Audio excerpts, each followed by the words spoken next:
the 29th of May. It's a beautiful morning out there, I must say. I do wish my window had a better view though.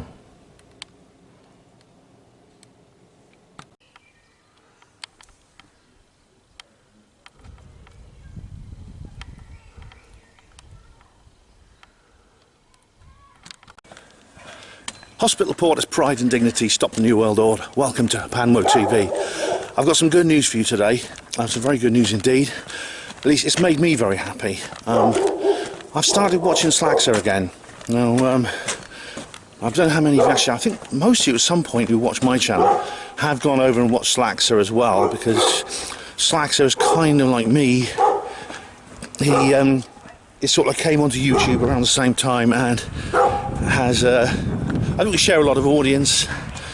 I wouldn't say we have a similar outlook on life, but we do have some kind of rapport, and we often refer to each other in our videos, so we're often referencing each other. Indeed, both of us have made videos specifically about the other. So I've made videos about Slaxxxer and he's made videos about me.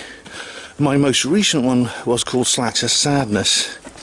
And that was actually last year I made that video, and since then I stopped watching his channel. This was not because of any kind of dispute. I hadn't fallen out with him. There's no ill feeling or anything like that. He didn't do anything to upset me or offend me. I just needed to stop watching his channel, and this is where we come into an aspect of myself that I think my decision to stop watching his channel revealed something about myself, both to me and to others, and that is that I myself I'm not invulnerable. Now, whenever I go to a medium, or whenever I go to someone reads my tarot cards or something like that, or I have an astrological reading, because I do that from time to time, as you know. I take those sort of things seriously. I don't poo-poo them. They say, "Oh, you're a healer, Ben. You're a healer," and as I suppose I am. And I've realised that. I mean, the planet Chiron is very much in my chart, which apparently is symbolic of that. But the thing about being a healer is you yourself, essentially, sometimes you can destroy yourself with your healing if you don't take care of yourself. That is, you take the burden of the world on your shoulders, but then your shoulders kind of get too heavy, and then, like Atlas, you have to shrug. That's an Ayn Rand reference, by the way, if anyone didn't spot that. And in case, what happened with me was I kind of shrugged, and unfortunately it was Slaxxxer's predicament that caused me to do that, and it was not through any fault of his own. It was my own decision even to mention what happened to him, and I suddenly realised I'd reached my limit, because I made a video last year because Slaxxxer actually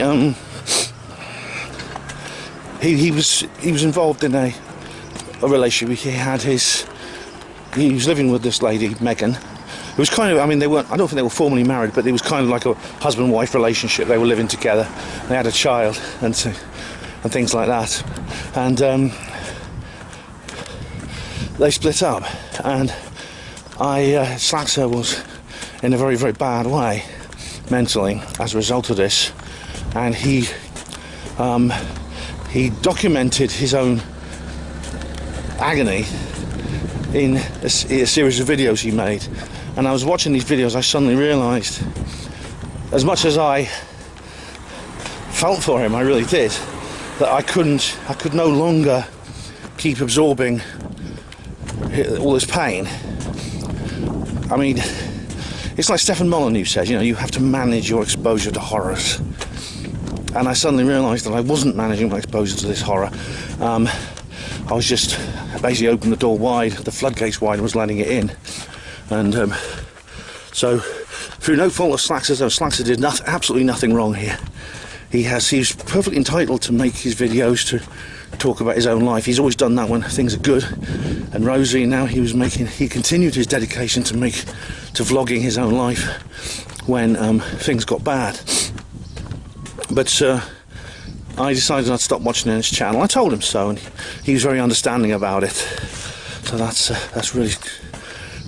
something I really value.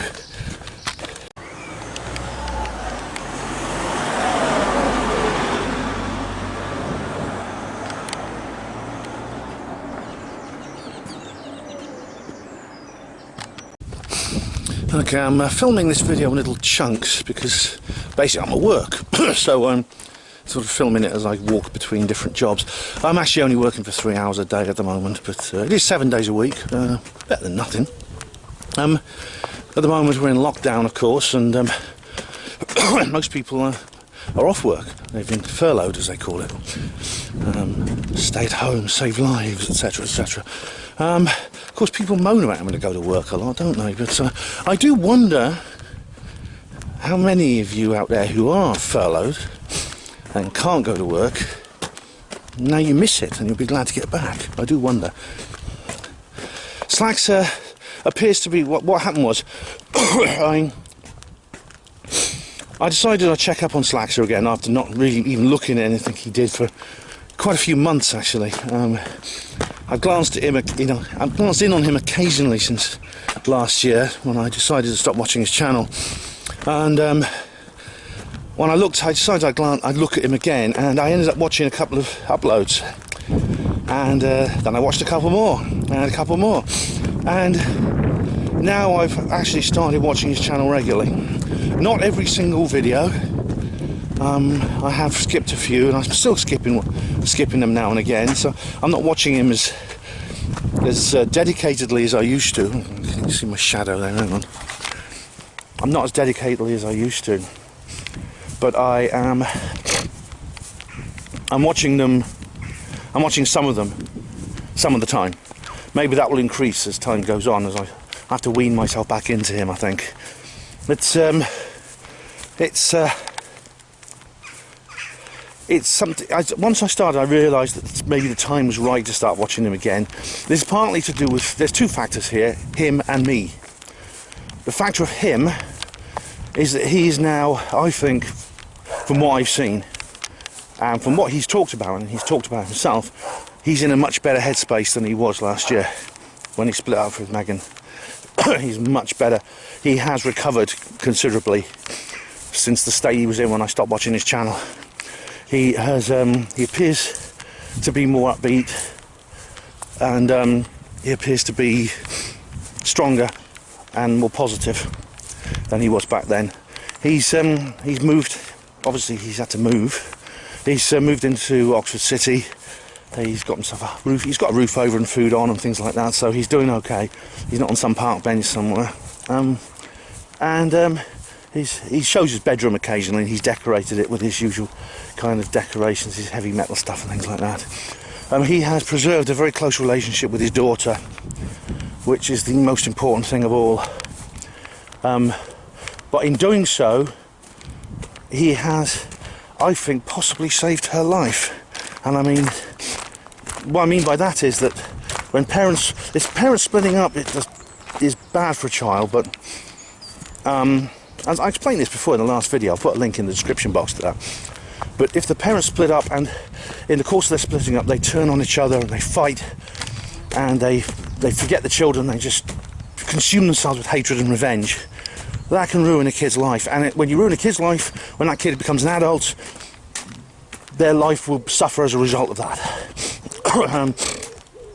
I know from personal experience how childhood experiences, childhood trauma, lingers into adulthood. It certainly does with me. He's preserved a very close relationship with his daughter, and he now has also, based on a video he made a couple of days ago, he's made his peace with Meg. They appear to have found a truce, which is wonderful. They're now, from what I gather, they are now cooperating as two single parents to raise their child, and that is vital. This is what I did when I split up with Louisa's mother, and in the case of Louisa's mother, there was no love lost. I mean, she was somebody I really, it wasn't a relationship at all. She was just terrible. It was a terrible situation. I won't say any more than that. And that I think is vital. And he's done it, and he's achieved that, and that's really wonderful. And that is really, hats off to him. He's just done probably one of the best things it's possible for a father to do. And so well done, Slaxxxer. Nice one, mate. Nice one. You're a good dad. You really are. And indeed, as my own daughter now is a lot older than his. She's 25. And I maintained my closeness to her during the breakup with my ex. Even though there was no heartbreak involved with that, because it was a different kind of breakup, it was a different situation. But I maintained my closeness to my daughter, which I considered absolutely essential. Now at the age of 25, I realise what a good thing it was I did. So things are settled down for him a bit, I say. I mean, based on some of the things he said, he's not out of the woods yet mentally, but he's in a much better headspace than he was last year. He has bounced back. He's created new ties with his former ex-partner, and he's maintained the ties with his daughter. That's really good. When you've got kids, right? Revenge is a luxury you can't afford when you've got kids. It really is, for any of you guys, anyone else out there who might be entering that situation. Heartbreak is a difficult thing to deal with, as you know. And this is another factor. The other factor is me. The factor of Slaxxxer being in a better space is one of the reasons I've gone back to watch his channel. The other reason is me. I am in a much better... I think I'm much better than I was a little while ago. Now, as you know, the last 4 years have been, I think, some of the most remarkable the world has ever seen. Certainly the most remarkable in my lifetime, in terms of the New World Order and things like that. But in my personal life, it's been also quite difficult in that I separated from my partner. Now, there's no children involved in this case. Both myself and Sue are staying. Had children, but they were children from other families, and they were both adults. My daughter's 25. Sue's daughter was, I think, 3 years older. So they were both adult. They were adult children. So it was just me and her. But I was, as you know, I was devastated by that. I've done an entire video. It's called "Am I a MGTOW?" And in that video, I cover the issues that went through my head. Well, some of it. I'm not going to talk about all of it because a lot of it's private. But I talked about some of the things. Hello. I talked about some of the things involved. Now, that did lead to some trauma, which has affected me. I've also, of course, in spring, basically just over 2 years ago, in spring of 2018, around about March of 2018, I suffered a psychic attack, I believe, and which resulted in numerous health problems, some of which plague me to this day, although they have improved. I've had some hands-on healing at the Spiritual Church.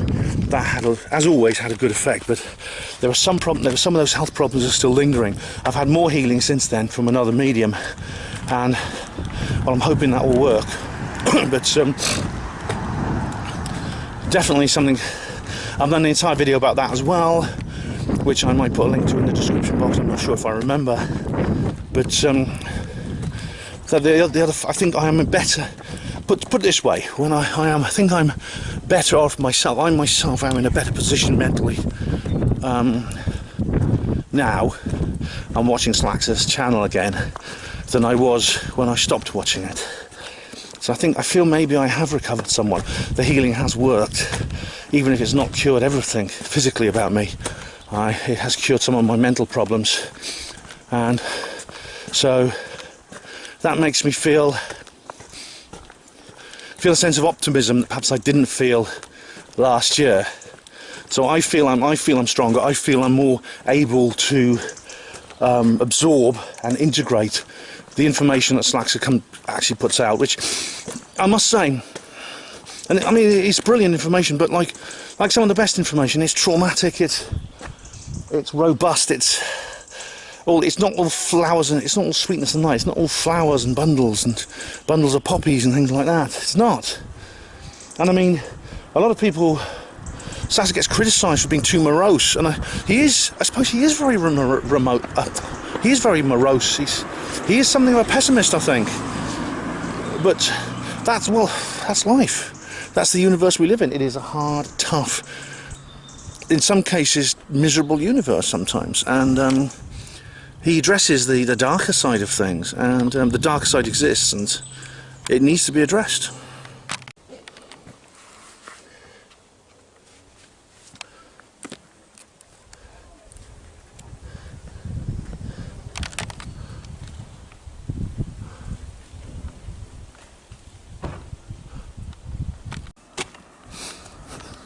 A lot of people are referring to something around the place which I've not looked at all in detail. It's been known as Cumgate. Now, when I first saw that, I assumed it was ancient history and they're referring to Bill Clinton and Monica Lewinsky. That's why I assumed it was an old hashtag. But no, Cumgate actually refers to Dominic Cummings, who was the Brexit secretary, and he has been accused of breaking the lockdown rules. Now, I really have not looked into this in enormous detail, I must admit. Other things have got in the way. I'm taking a bit of a... I'm sort of like put the Brexit thing on the back burner for now. I'll come back to it next month when the if and when the negotiations delay comes about. But Dominic Cummings, he supposedly took a long car journey. He broke social isolation. He went to a family gathering or something. It was his mother's birthday, etc., etc. Quite frankly, I don't have all the information to hand to give a full answer to that particular subject. I really don't. I wish I did. But good morning. Morning. How are you? I don't have all the information right now. Now, Sargon of Akkad made a video about this, where he has Dominic Cummings dressed up as Neo from the Matrix, stopping bullets in midair, and he said basically Cummings did the right thing. He did a press conference where he did the right thing. He claimed the media had lied about him. He refused to apologise. As Sargon always says, he'll never apologise, which is probably true, actually. There's no point apologising to certain people, even if in some cases you do behave like a bit of an idiot and a dick, like Sargon sometimes does. Apologising won't get you out of it. They'll just see it as weakness, and then I'll move in on you and things like that. Yeah, that's probably true. But anyway, Dominic, there are some issues I have with it. Firstly, the media has always been very much against the government, totally and utterly. They've done everything they can to smear them. So this is why, this takes us back to the 2016 thing, and why I think Boris is a good guy and he's not part of the Illuminati, things like that, which I've discussed in more detail in other videos. However, looking at it rationally, you've got to ask yourself certain questions. For example, Cummings drove a long way, drove all the way from London to, I forgot where it was now, but it's 256 miles, so it must be somewhere in the North Country, I think. I think it was Yorkshire or Cumbria or somewhere like that.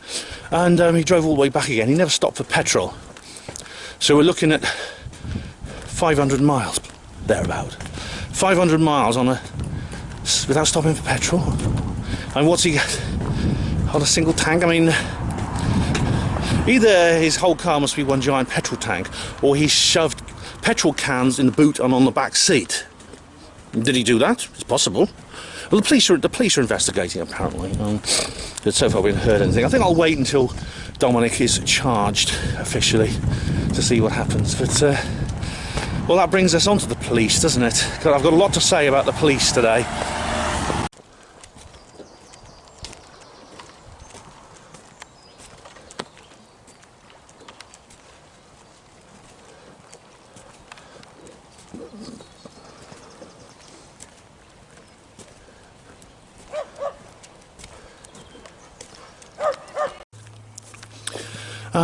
One of the effects of the lockdown is one that I'm sure many bureaucrats in Beijing are very pleased about. And it is, of course, that the lockdown effectively, and the coronavirus epidemic, especially where it began in China, has effectively ended the Hong Kong protest. When the Hong Kong protests have been going on for a long time, it's have been going on for the best part of a year and on and off. Stefan Molyneux actually went to Hong Kong and made a documentary about it. And it's really good, actually. It's on his channel if you want to see it. And then just then suddenly, just a couple of months later, it's all over. The lockdown has basically ended it. It's really, really sad. There were 5 demands. The protests had 5 demands. It was all triggered by the introduction of the new extradition bill from the Special Administrative Region of Hong Kong, which is supposed to be have a 48-year handover period before it becomes, and then it's supposed to be like a transitional period. But one of the 5 demands was an end to police brutality, and police brutality is a massive, massive problem in Hong Kong. It really is. The police, they are horrible. I remember Molyneux, at one point, he's on this like bridge, looking down on this road where these riot police vans are coming along and coppers in riot gear, and he's saying, "Oh, the state is angry and the police are here. We better get out of here." You know, so now police brutality is a thing that, of course, is worse in some countries than others, and Hong Kong is actually one of the worst places in the world for police brutality. But there are many, many other examples. Now, I don't know how many of you remember Jean-Charles de Menezes. He was a Brazilian guy who was shot by the police. He was killed by the police on the London Underground. This was a short time after the 7/7 bombings, and of course everyone was a bit on edge, but at the same time, all they did is he just ran from them when they told him to stop. Now, they actually tackled him on the train and then just shot him and he killed him. And then, a lot of the critics and the defenders of the police have actually said the way they've put it is, well, when they shouted him to have stopped, he should have stopped, he shouldn't have run. The thing is, he's Brazilian, and you grow up, you develop habits in the society you come from. In Brazil, take this, if you're ever in Brazil, bear this in mind, if you're ever stopped by a policeman or the police call for you to stop, run. Do not stop, because in Brazil, if the police stop you and they detain you, they're quite likely to drag you behind a parked car and shoot you. And after they've shot you, your death certificate will read, "Oh, he died of a heart attack." That's how corrupt it is there. So Jean-Charles de Menezes had that habit. He just lived by the habit that he'd grown up with, because that's the society he came from. He didn't come from this country. So whatever the rights and wrongs of that situation, it just shows really that police brutality is a massive international problem. I think that it just definitely demonstrates that. In the news at the moment, in the news right now, there is a terrible story actually from Minneapolis, USA, of another man who was killed by the police. This was a man who was not shot, he was actually arrested and had actually been subdued. He was actually in handcuffs at the time. There's a video, you can see of it online, which I've watched. I've watched it once, I don't want to watch it again, so don't ask me to go back and check other things about it. But this guy was handcuffed, he was on the ground, and the police were using this knee to the neck method they used to keep people on the ground. It's meant to be used sort of temporarily just to subdue someone. And so they had him on the ground, and they had a knee. This cop had his knee on this guy's neck as he was lying on the ground. Bear in mind, he was handcuffed, as I said, he was handcuffed. Hello. He was handcuffed, and then you can see him, and he's saying, "I can't breathe, stop, I can't breathe." And they don't stop. And then the camera goes back to him later, and his eyes are shut, and he's not moving, and he's dead. This has caused a massive international outrage. Obviously, the police have been arrested, and their action is being taken against these policemen. I mean, it's just horrific. I mean, there was an incident like a couple of years ago. We covered this on the Mindset podcast, where this guy was shot, and he was like, there was actually a film of it from the policeman's head cam that was actually published, where a guy was shot. He was unarmed. He was in America too. He was basically crawling on the ground, and he was really scared. And the cop shot him because he was supposed to sort of walk on his knees with his hands up, and he was like, crawling on the ground. And the cop said, "Oh, he was going for a gun in his pocket." And what's horrible about it is the policeman's obviously enjoying it. He's obviously getting off on it. He's obviously a sadist, and he's enjoying that. That's what he did. And well, the policeman was actually dismissed from the force, but he was acquitted in court.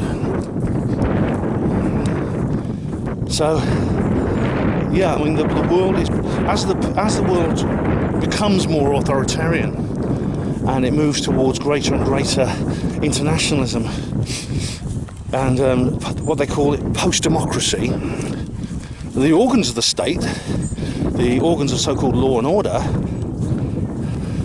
are,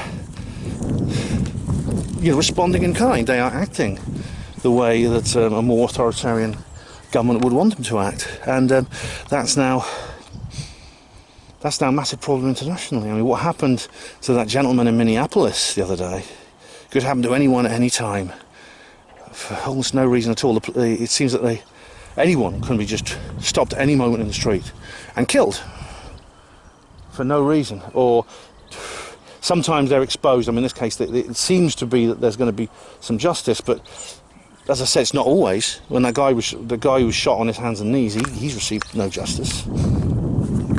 He's dead now, so it's too late anyway. But that's going to happen more and more, and you're going to see like the judiciary and the bureaucracy twist and turn and sort of make up more excuses. We know how they can twist reality to whatever they want them to be. Let's look how they got rid of me from the NHS. So our lives are hanging by a thread right now, literally. That's how serious it is.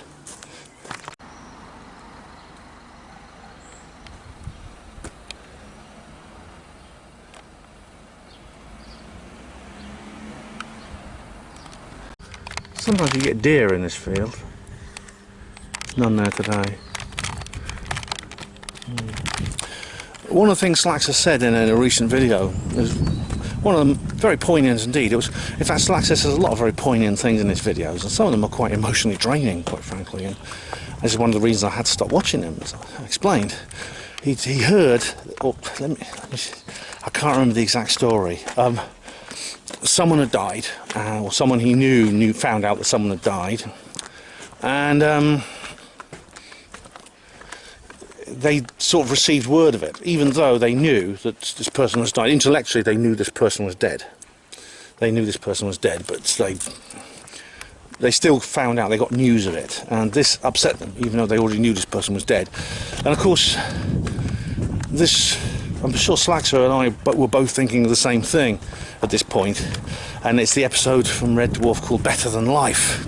It's actually one of the best episodes. I think it's in series 2, where Rimmer receives a letter from his mother in a post rocket that's sort of has caught up with Red Dwarf since it went swinging away around the universe for 3 million years, and in this letter she announces to him that his father has died, and he gets very sad at this, and of course he says, of course he's dead, I knew he's dead, he's 3 million years ago, they're all dead, apart from Lister and the cat. And of course Lister and the cat, Rimmer himself, is the biological Rimmer is dead, and he's been resurrected as a hologram.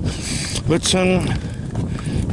that, I think, struck me as one of these things that often hits people.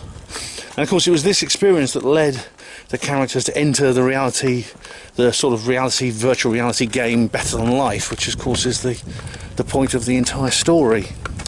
So yeah, it's a quite triste and interesting little element to Slaxxxer's videos there.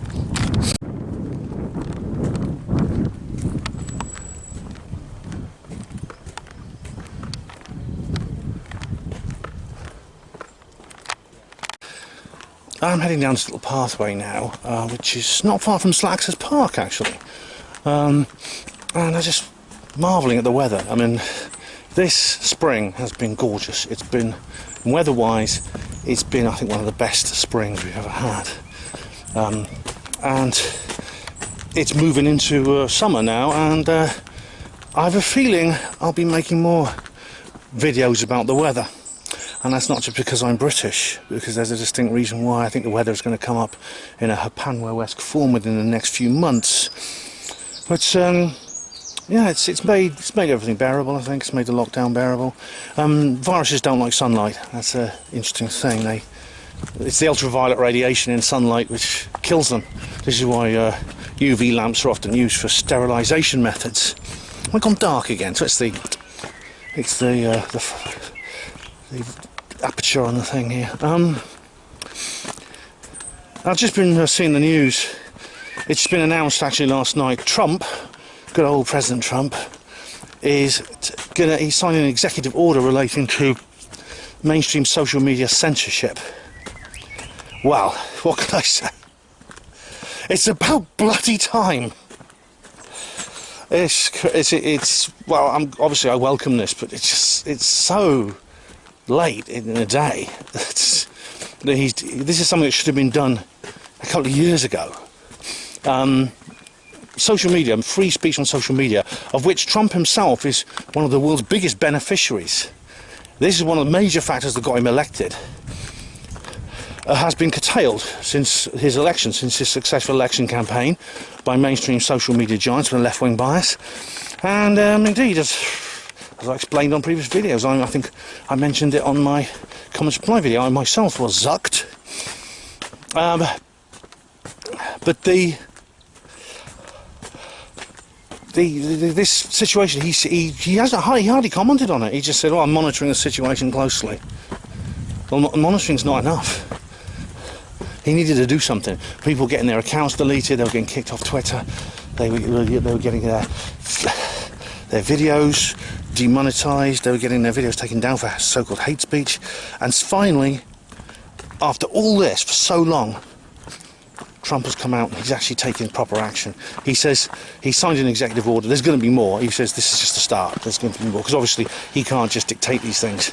They have to be approved by the Supreme Court in the United States and things like that. The entire American system is designed to prevent one man having too much power. It's very clever. It's a very clever form of government, actually, and this is what I think has caused a lot of difficulty for Trump, because I believe that Trump is a good guy. I think he is what they call a white hat, a member of the QAnon Alliance, whatever it's called. I think he is. I think he's a good guy. He's not part of the Illuminati. One thing that Slaxxxer and I have totally disagreed on. Well, actually, there's an awful lot that Slaxxxer and I have totally disagreed on.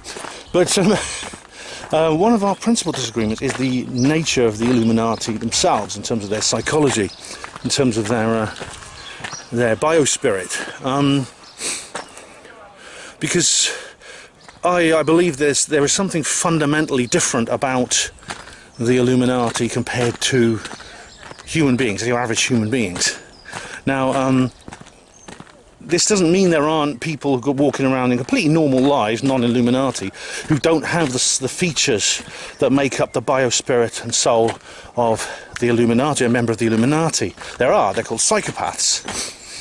Yet, the fact is that once you get up into the realms of the Illuminati, how do I stop this shade? That's it.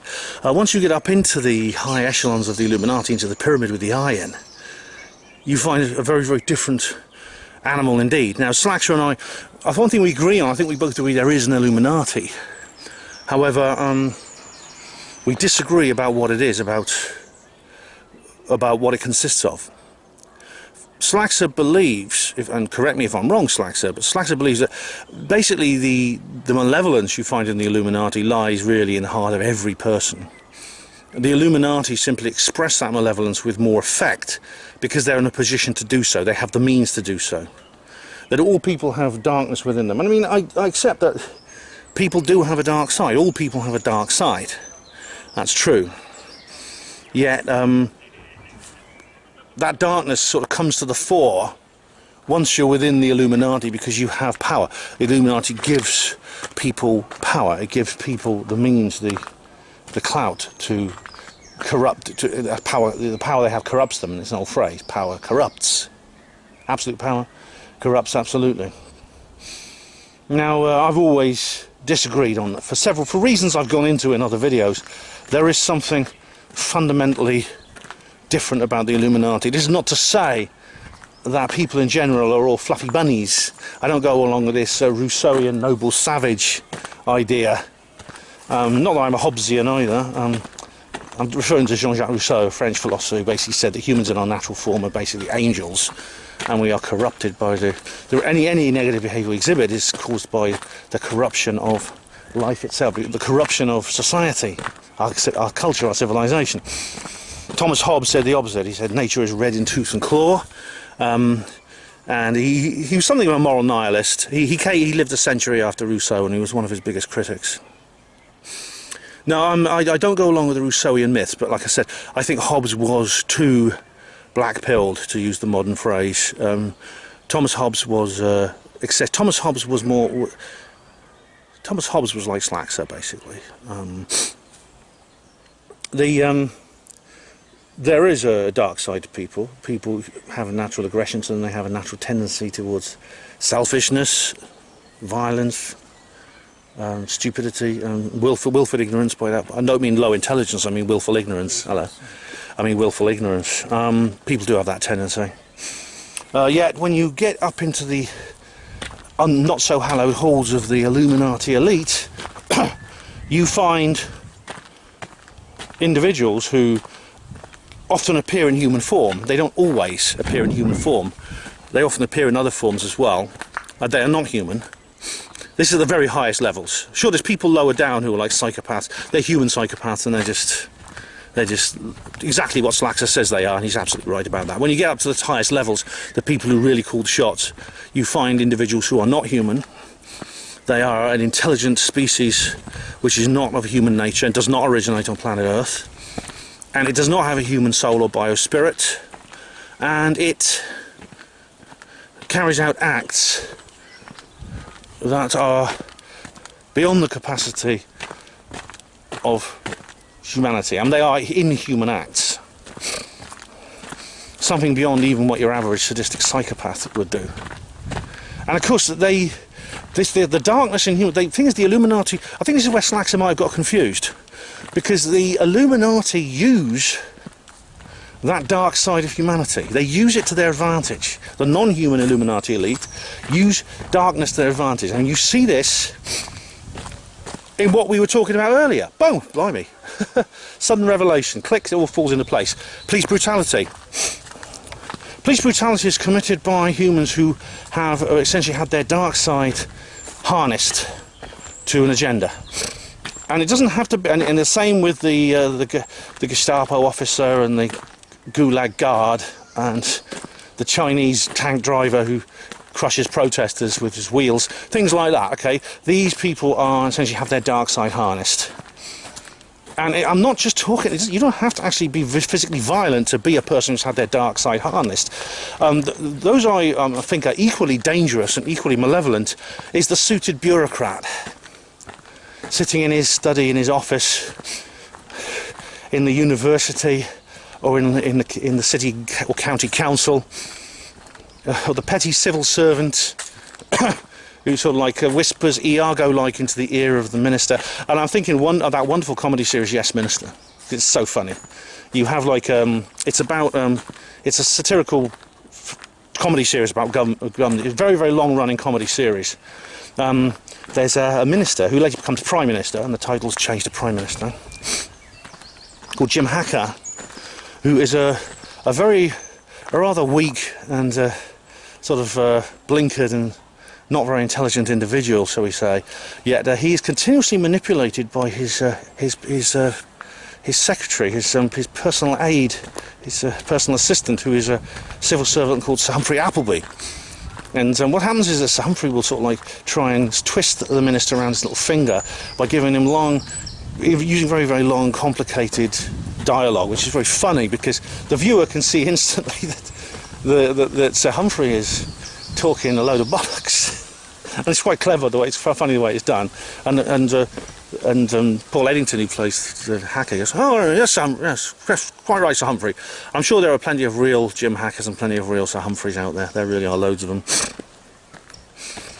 So this is the way the world is. This is the world we've got into. If you're not a psychopath and you're not in Illuminati, whatever they are, and you are a natural human, then good luck to us. That's all I can say. We're going to bloody need it. But so Slaxxxer's, I suppose Slaxxxer's partly right, because the Illuminati do use the darkness within us all, for those of us who haven't conquered our own inner darkness. There's actually a really good Red Indian phrase, or Native American, as you're supposed to say in these politically correct times,